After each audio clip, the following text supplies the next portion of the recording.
बात करेंगे investor series के हवाले से। शहरियार, इन्वेस्टमेंट करनी हो रियल एस्टेट में तो क्या क्या चीज़ें देखनी चाहिए इन्वेस्टमेंट करने से पहले या इन्वेस्टमेंट करने के बाद? क्या वो चीज़ें होती हैं जो आपको फ़ायदा देती हैं? थैंक यू आयशा, ये बहुत ही इंपॉर्टेंट टॉपिक है। ये रियल एस्टेट जो है एक बहुत ही अच्छा एसेट है, सिक्योर एसेट समझा जाता है इन टर्म्स ऑफ इन्वेस्टमेंट। हमने कुछ अपनी रिसर्च भी की हुई है जहाँ पे हमने ये भी देखा है कि जब हमने कंपेयर किया जस्ट के व्यूअर्स को भी थोड़ा सा जो है वो अंदाज़ा हो कि कितनी सिक्योर इन्वेस्टमेंट पाकिस्तान में रही है। हमने खुद अपनी जो रिसर्च की थी उसमें हमने गोल्ड और स्टॉक एक्सचेंज के साथ जो है वो रियल एस्टेट की प्राइसेस को कंपेयर किया था। अच्छा। तो हम उसके ऊपर एक किसी और दिन पूरी रिपोर्ट उनको देंगे, बट निकला ये था कि रियल एस्टेट ने पिछले 10 साल के अंदर 5 मरले के प्लॉट के अंदर दोनों को बीट कर दिया।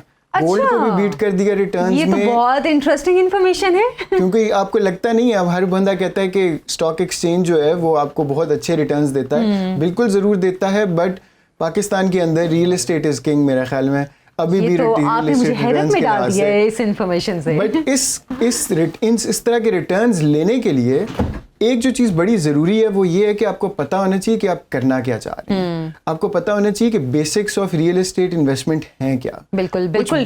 कुछ फंडामेंटल्स हैं, कोई बहुत बड़ी रॉकेट साइंस नहीं है। काफ़ी ज़्यादा कॉमन सेंस है, काफ़ी ज़्यादा ड्यू डिलिजेंस और होमवर्क है। तो लोग ये करते हैं कि लोग किसी 2-3 डीलर्स के पास जाते हैं, एक किसी जो है वो रेफरेंस वाले किसी बंदे के पास चले जाएंगे और कहेंगे कि हाँ भाई मुझे बताओ क्या करना है, और जहाँ पे वो उंगली पकड़ के ले जाएगा वहां पे वो इन्वेस्टमेंट कर देंगे। ऐसे ही है बिल्कुल। तो ये किसी भी डिसीजन के अंदर ये चीज़ ठीक नहीं होती। आप गाड़ी लेने जाते हैं तो आप किसी के कहने पे कर दें तो हो सकता है वो भी आपको नुकसान दे। बिल्कुल ठीक है। तो आपने मेन चीज़ ये होती है कि आप अपनी खुद रिसर्च करें, खुद होमवर्क करें, और फिर होमवर्क करने के अब कुछ तरीके हैं। हम इस इन्वेस्टर सीरीज को आगे लेके जाएंगे तो हम डिटेल में इन सारी चीज़ों को इन डेप्थ जो है वो डिस्कस करेंगे।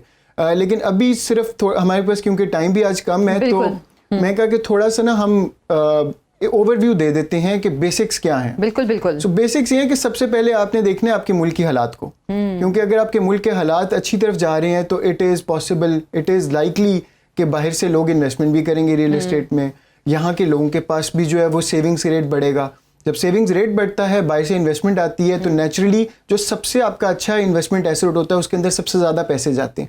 मतलब मुल्क की इकोनॉमी भी इसमें बहुत मैटर करती है। मुल्क की इकोनॉमी यहाँ पे बहुत मैटर करती है। हमने आगे एक रिसर्च करनी है, इंशाल्लाह जब वो करेंगे तो फिर बताएंगे कि मैं देखना चाह रहा हूँ कि हमारा जीडीपी वर्सेस हमारी जो ग्रोथ इन रियल एस्टेट है उसको मैप आउट करेंगे, और वो भी लोगों के सामने लेके आएंगे कि कहाँ पे हमने हिस्ट्री में देखा कि जीडीपी जो है वो बढ़ता है और रियल एस्टेट प्राइसेस पे उस पर क्या फ़र्क पड़ता है। ये बल्कि ज़रूर हमें ये सामने लाना चाहिए ताकि लोगों को पता चले कि एक्चुअली क्या बेसिक चीज़ें हैं इन्वेस्टमेंट के लिए। बिल्कुल ऐसा ही, और ये हम साथ साथ करते रहेंगे अभी।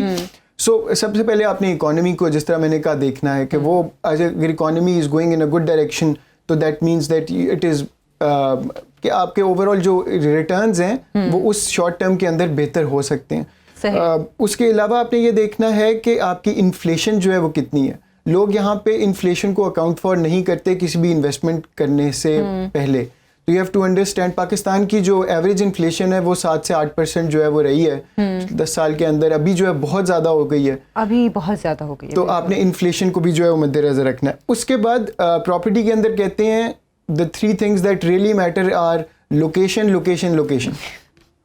So आपने जहाँ पे भी आप कोई भी अपनी इन्वेस्टमेंट करते हैं, अब वो प्लॉट के अंदर कर रहे हैं, आप फाइल के अंदर कर रहे हैं, फाइल के अंदर कर रहे हैं, तो आपको ये देखना है कि आप जो सोसाइटी है उसकी लोकेशन कितनी अच्छी है, वो एयरपोर्ट से कितनी दूर है, वो आपके सिटी सेंटर से कितनी दूर है, वहाँ पे ईज़ ऑफ एक्सेस कितना ज़्यादा है, वहाँ पे अगली फ्यूचर डेवलपमेंट्स जो है वो किस साइड पे हो रही हैं। आप अगर हो सकता है एक सोसाइटी पिक कर रहे हो या एक एरिया इन्वेस्टमेंट का पिक कर रहे हो जो अभी के लिए आपको लग रहा है ठीक है, बट शहर दूसरी तरफ आबाद होना जा रहा है तो वो आपको उस तरह की रिटर्न्स नहीं देगा। तो आपने देखना है कि शहर किस तरफ आबाद हो रहा है, शहर की जो ओवरऑल ग्रोथ की ट्रेजेक्ट्री है वो किस तरफ है, वो उसके ऊपर के हम ये कैसे फिगर आउट कर सकते हैं कि ग्रोथ की ट्रेजेक्ट्री कहाँ पे है, ये भी हम किसी अगले शो में एक सेगमेंट के अंदर बताएंगे।